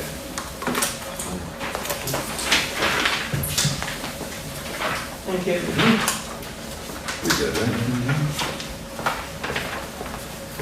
Okay, so starting from the top, assuming 3 closed projects, and again, we'll probably have at least one project carry over here into from 23 to 24, but $450,000 for that. Assuming we get 4 new applications, so $2,500 application fees times 4 is the 10. The other IDA fees, this is really CAMs that we are recovering from Warwick. We're estimating them to be 7% higher, and it's only for half the year next year. I do need to remove them from 25, 26, and 27. They should be gone at that point. Those are, the other IDA fees is really just recovering CAMs for Warwick. So let's assume that there'll be zeros to the right there. Yeah, so Okay, that's, so it's just on there on the 24 budget. Correct. that's the 25. Correct, 25,680. Thank you. Great, thank you. Next is subtenant rents. That's again only Scripted Fragrance until June 30th. Interest earnings. This is on assuming 4% interest on the value of our investments from OCIDA now in CDs minus $150,000 I pulled out to earmark for shovel ready. So that's what that figure is. Going forward, I've got in 2025, I'm using a smaller amount at 3%. In 2026, an even smaller amount at 2.5%. And then in 2027, an even smaller value invested, assuming we're depleting it for shovel ready and whatever else, at 2% for 2027. So that is going forward. Any questions on revenues right now? Okay, moving on to expenses. Salaries, this is really the biggest item for you that at least deserves the most discussion. We built in some pay raises, which are really, of course, up to you, but I want to budget so you have room. I had built in up to 2% for the CEO position. I will say in finance, Mr. Green recommended moving that to, I think, 3.5%. He made it very clear I should not spend that money. I may not be getting it, but he wanted to leave that much room. We've also built in 4% for our project manager, so a raise up to that amount. And then I have a sizable increase for our administrative assistant at 10%. And frankly, I feel like I just said this, but I guess it was in Finance Committee.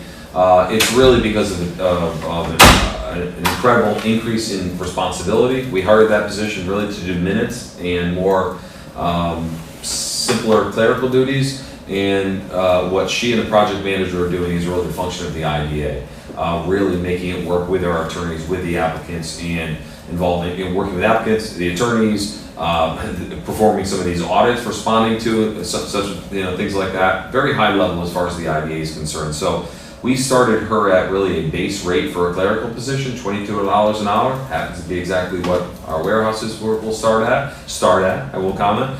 But I'd like to start to right size that position and do a sizable increase and bring it up to what I think is more reasonable for what work is being performed. Do we need to put in there for an additional staff person? That's in there as well. It's my last thing. So, and you brought that up a couple of times.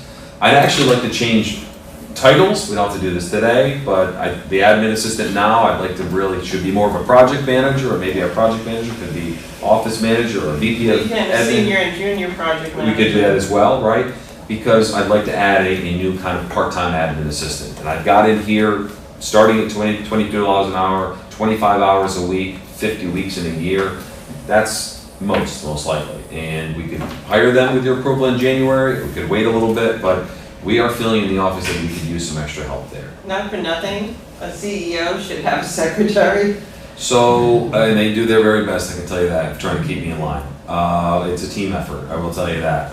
And they need a little more help in that regard. I'm looking for someone that can take some of the clerical work from them, because they are doing higher level work.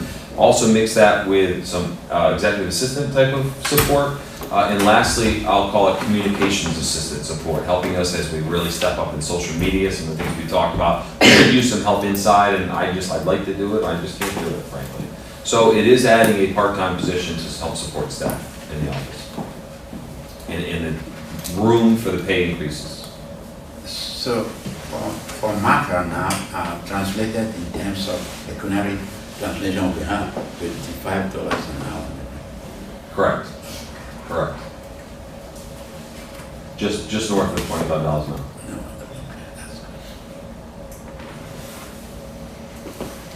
Would that remain, I think, what is it, 25 hours a week, or? Thank you for asking that. Right now, she's at 30 hours a week. Boy, I'm sorry I didn't mention that. I really would like to give her room to use another 5 hours, work another 5 hours a week. So closer to full time.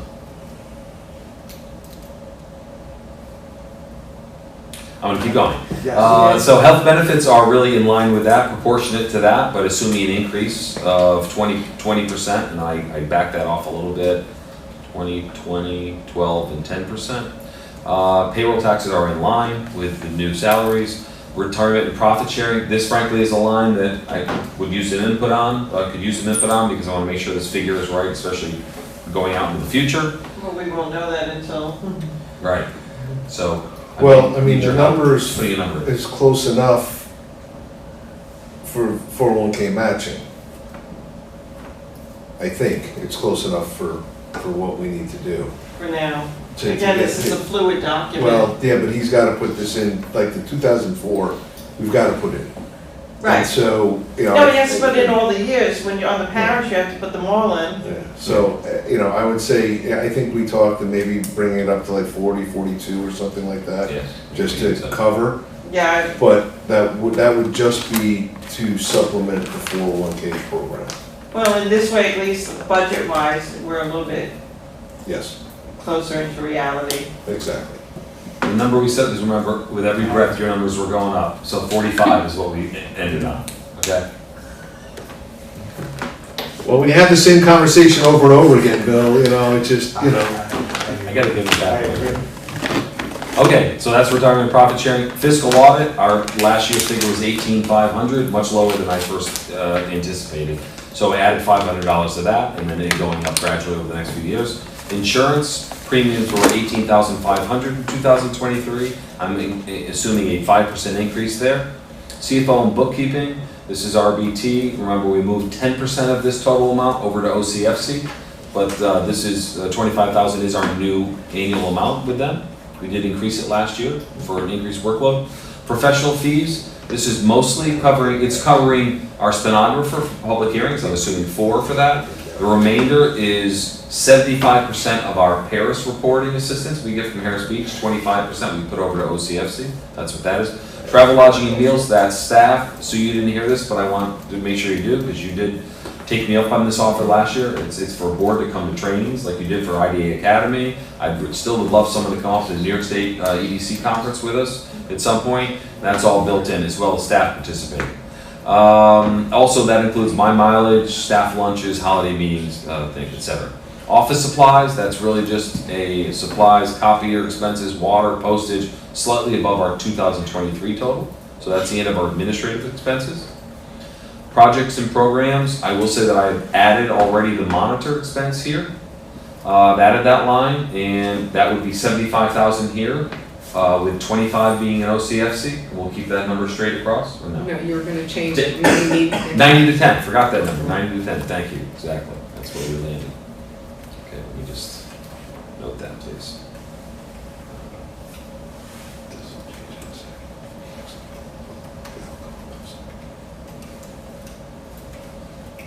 Thank you.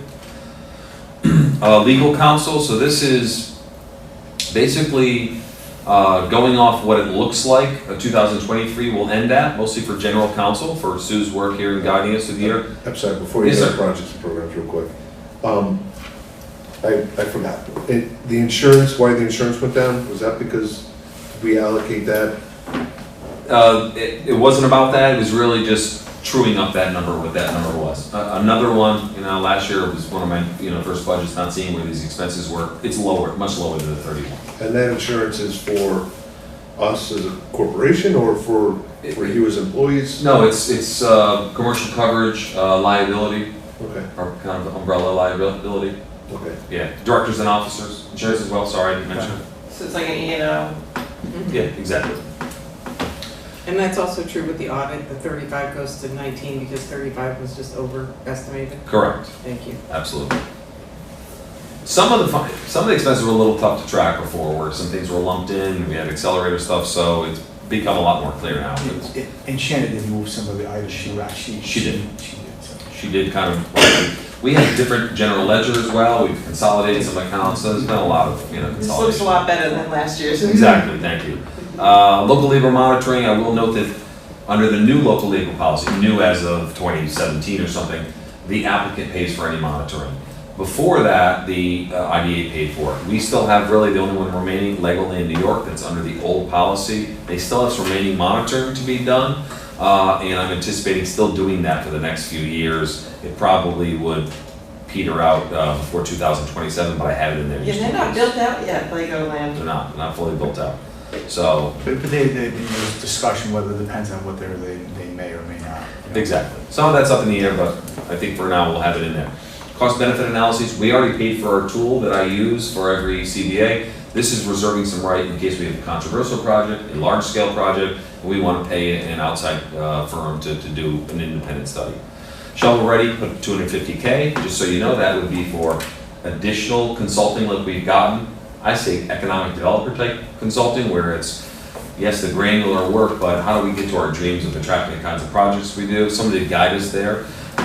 Also would include planning and engineering for maybe a generic environmental assessment form for a property that we may, whatever it might, be. This number is way too low. It sure is right now, but I don't expect to extend this all this in 2024. It's to get us closer there. And if we do get to the point, because we talked about it, we want to put an option on property, something like that, as we talked about at length with Shannon, Manisi, that would come off our balance sheet. It's an investment, Yeah, I just think this number though, even for consultants and everything nowadays, I think you probably need to be around the 400 to 500 number. Because we did the shovel-ready, you know, that was You pretty did that good size. analysis, That was but- about 160, so I thought we had some room in this to do some engineering. But we found some sites that weren't on there. We did. That we really need to get a different company's perspective on that. Mhm. Just so, you know, we're not hearing just one side of the story. That's just my opinion. Certainly open to increasing that investment. Again, I understand what you're saying, but it is a budget, we don't know where we're gonna be with it. You think you're almost doubling that number? Shovel ready's near and dear to my heart. I understand. Now, we discussed this in the finance committee. You've taken money out of the interest earnings, Correct. and so it seems like we're double dipping here. Right? Because, well, what I did was I took less interest earnings because I'm thinking we would have, if we're expending this, we're using Fair these enough. funds, Okay. we wouldn't have as much to get a return. Fair enough. That's the idea. Okay. I didn't deduct that from the earnings, deducted from the principal that's invested. Again, just my thoughts. Yeah, you want to throw a number out and gauge any response here? You want to bump it up another 100,000, 50,000? Obviously, this is resulting in what comes out of our fund balance, which is what the intention was. This is And to I'm spend some of thinking- our fund balance. Get it at least to 350. We did our other analysis at 160, correct? Yeah. You think That we was the should be- initial one, but that was, it was good information, but a lot of the parts of it were pretty vague. And it doesn't come with a concrete plan for acquisition. It's true. And there are further studies that need to be done. We need to do highway studies, we need to do, you know, road improvement studies in areas, we need to do utility studies. That wasn't part of the plan. That, all that did is identify potential sites. You did. No, But that is why I'm spacing this over a few years, but I understand if you want to truncate it, you know, but I'm not saying it either, but we also discussed that we need to really review, see if there's other studies that we can piggyback off of, whether municipalities use those or not, if we can, if we can't, but we don't want to do a study that somebody maybe has. Right, you don't want to redo the, reinvent the wheel, yeah. but the other thing we have to look at, a lot of these studies I'm finding out there with land use are dated. Jeff? Mark, I thought we were gonna take this out of the expenses. He explained it now, it's a little different. I just asked him that question, so it's basically, it's the reason why, yes, you're right. We were gonna take it out of expenses and put it somewhere else, because I guess the problem is this.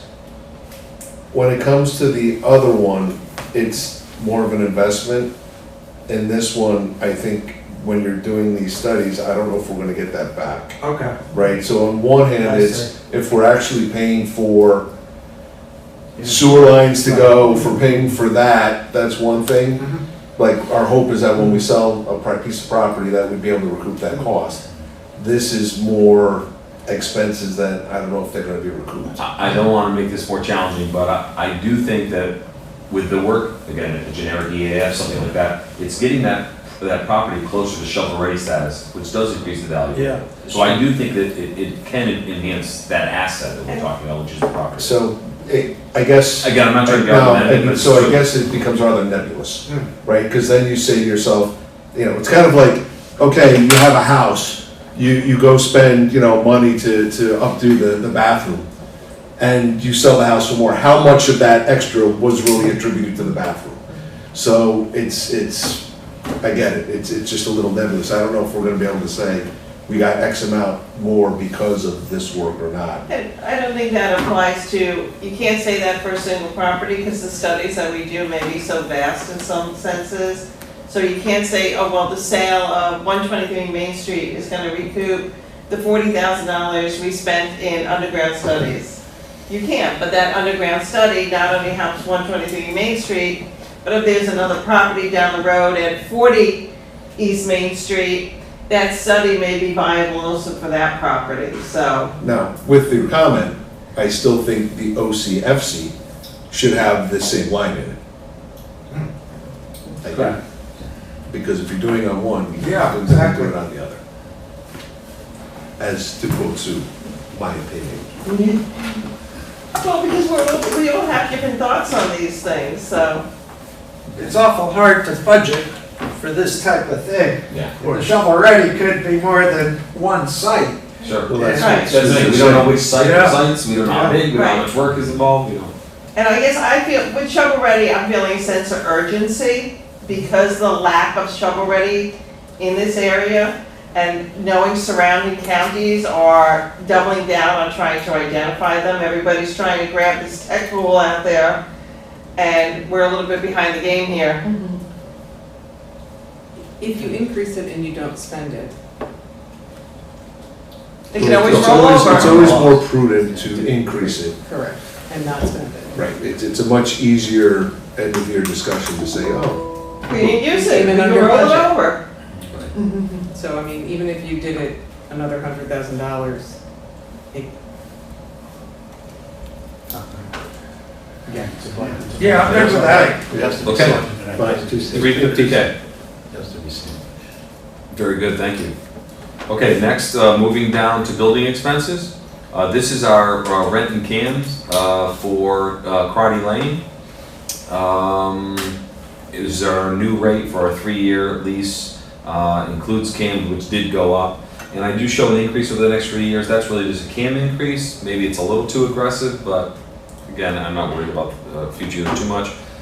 And this is Shannon, we checked on this during our finance committee meeting, utilities. It was a mixed number that I took out of QuickBooks. This is really about $8,500 that we're gonna project for 2024. I will change that. So the 16. Yep, 16,500 really be 8,500, You And then have I'll- less space now. correct.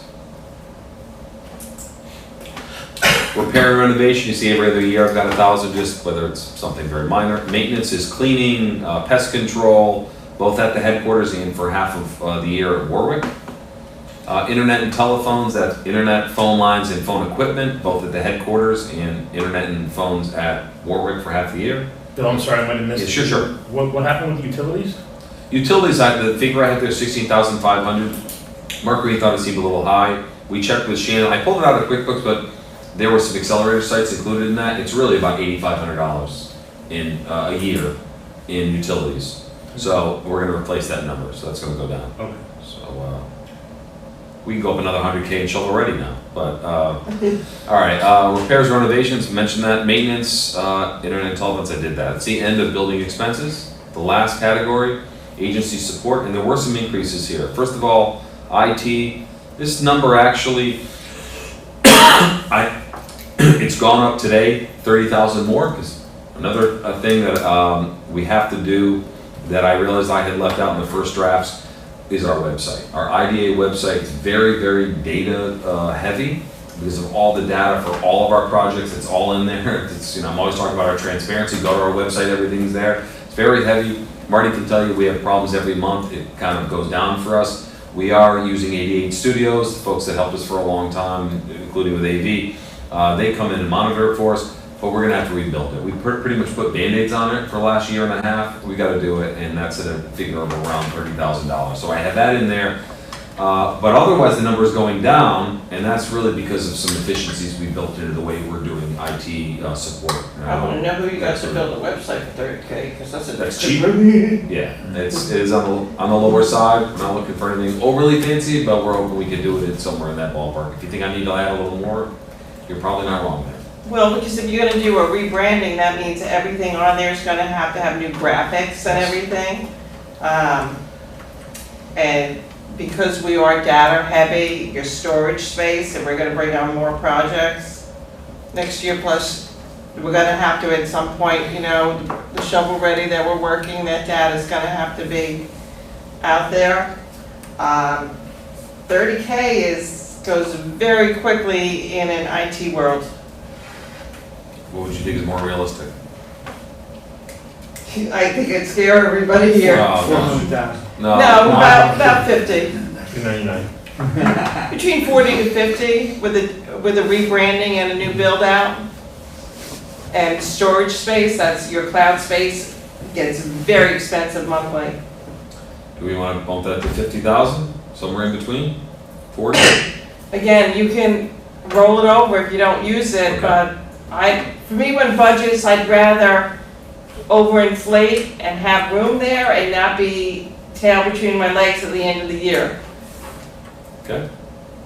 That just would bring that figure to 78.5. Below that is our marketing, and I had beefed that up a little bit because we want to continue with our PR, we want to beef up social media, and we're also doing a couple other avenues like radio. I shared some of that with you yesterday. I'm hopeful about that, but we do need the social media and other digital marketing to help support that. Also includes new signage at the headquarters. We have to get rid of the accelerator sign, so it's about $3,000 please do for that. that. Exactly. Can't do that soon enough. Next item is membership and events. That includes our typical membership in associations like New York State EDC, and going to events, paying to attend events. And it also has $5,000 in there for event sponsorships.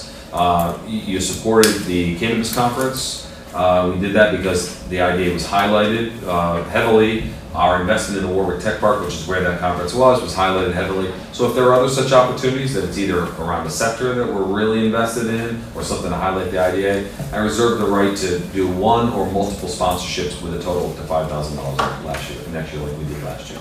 That's what's in there. And last thing, training and education. I actually brought that down a little bit because we haven't taken advantage of much. Still want to encourage board and staff to participate in some of that, but leaving those numbers as you see going forward. And if you see any at the Culinary Institute, I suggest attending. Exactly. Good choice on that one. So, are you done? I'm done. Okay. So Giovanni and I were kind of doing the side whisper here. So here's something I just want to make sure we all understand. When we look at this bottom number and we see a net negative, in theory, like I know we're going to change a bunch of numbers, so just leaving things as they are currently typed in here, not increasing, not doing anything.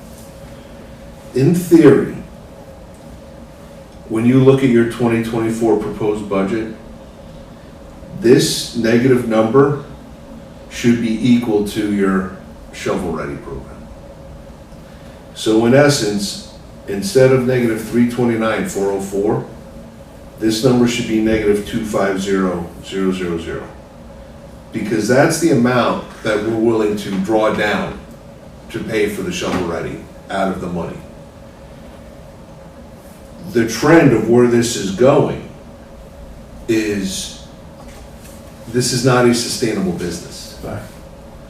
And so, when you see in 2025, negative 587, and you still have the negative 250, so now we're at, so now we're drawing down on savings just to keep the lights on. Yeah. Well, I do have shovel-ready in this currently. I so understand it that, is, but that's my point though. You have negative 587 for 2025. right. If you had a balanced budget, that would be negative 250,000. Because again, that's what we're willing to draw down. But my point being that you are drawing down another 300,000 just to keep the lights on. Yes. That's a problem. What's your thought on how to address that problem? Well, I was just gonna ask, what else is, this is your budget, obviously, you see the numbers going that way, but what else gets reported? I was like, what was we don't know, when you report this to Paris, we don't know where 2023 will end up, Yeah, true. right? So, And where we end at the bottom line, the net, I don't think matters to Paris. They just need to have the figures in there. but again, getting back to their comments, I mean, you don't want this to be, look at this, great job, man. Right. I mean, Right. So, I mean, like in theory, like in 2023, we're actually a net positive $25,000, correct. right? Everyone understands what I'm trying to say here? Shovel-ready aside. So, I mean, Depends on where we end up, I guess. well, it's not so much where we end up. I mean, I guess what I'm trying to say is that,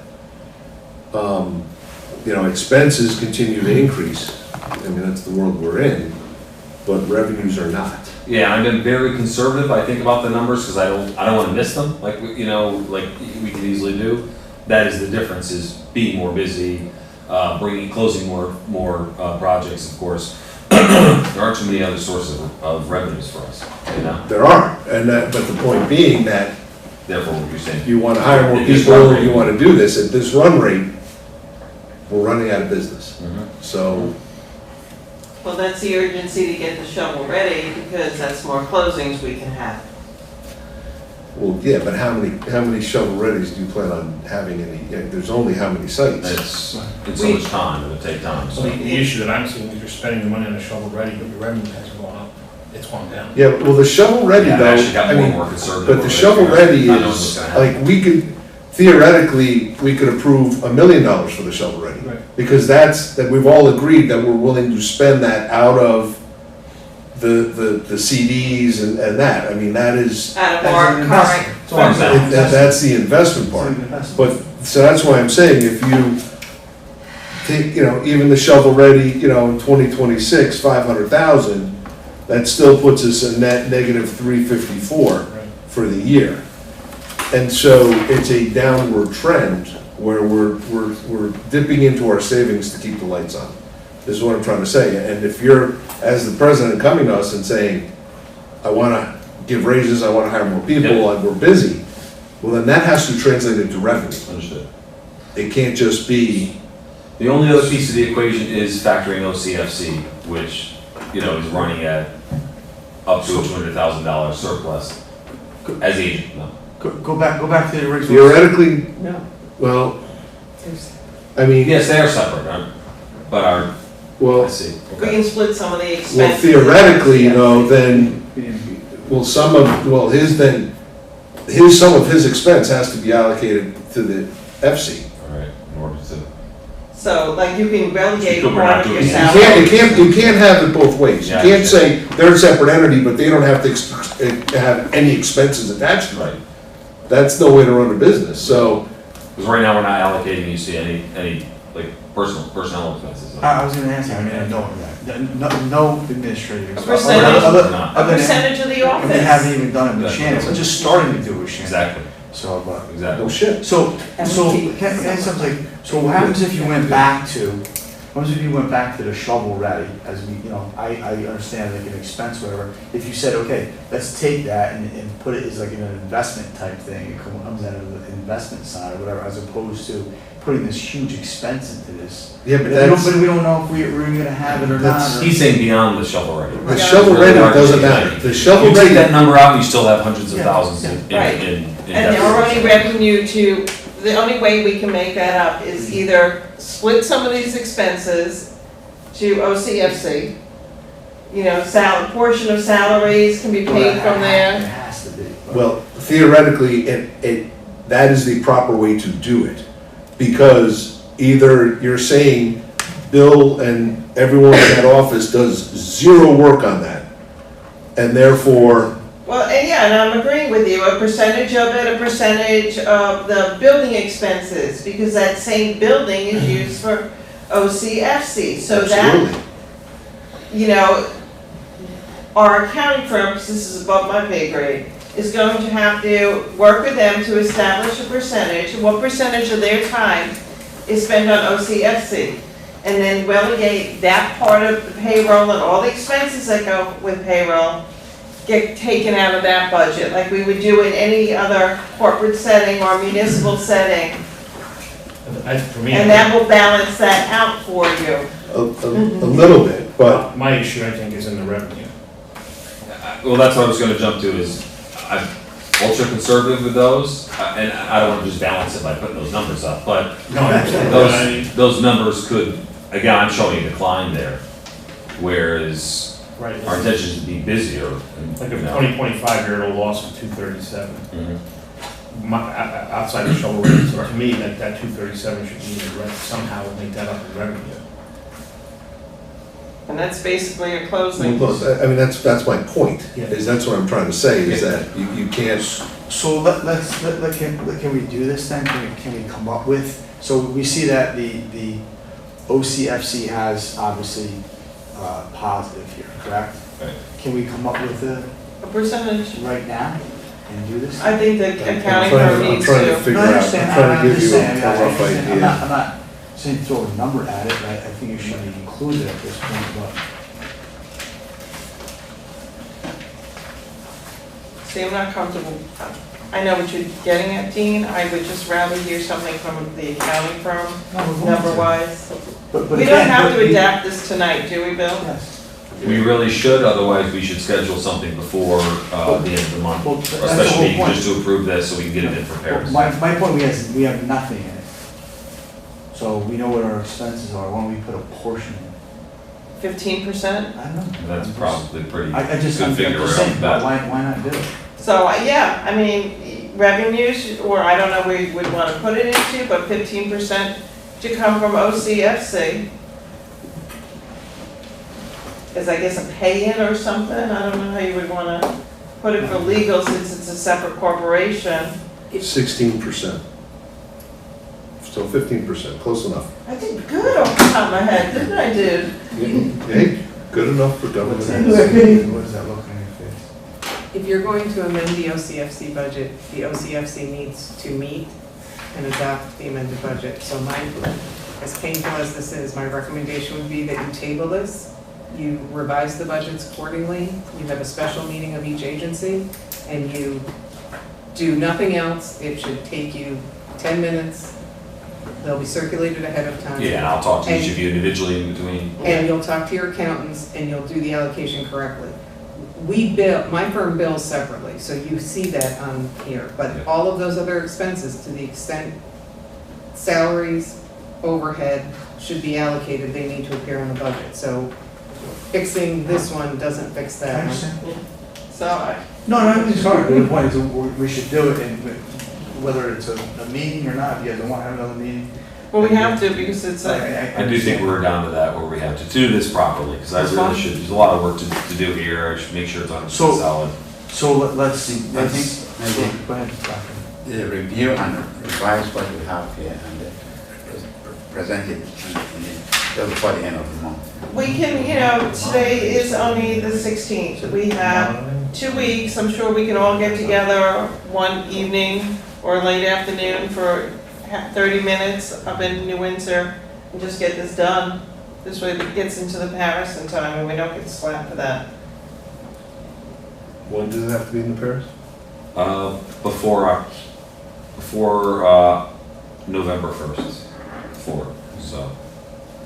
so I'm looking at just a couple openings here, Friday morning, the 27th, midday on Thursday, and we could do Zoom if you're willing to post your location. Friday is fine with me. What was the other day you were looking at? Middle of the day, Thursday the 26th? Right now I have that open as well. Maybe like a 4:30 or something. Thursday's the 26th. Correct. I couldn't do 4:30, I can do midday on Thursday. Lunch, unfortunately. lunchtime, 12.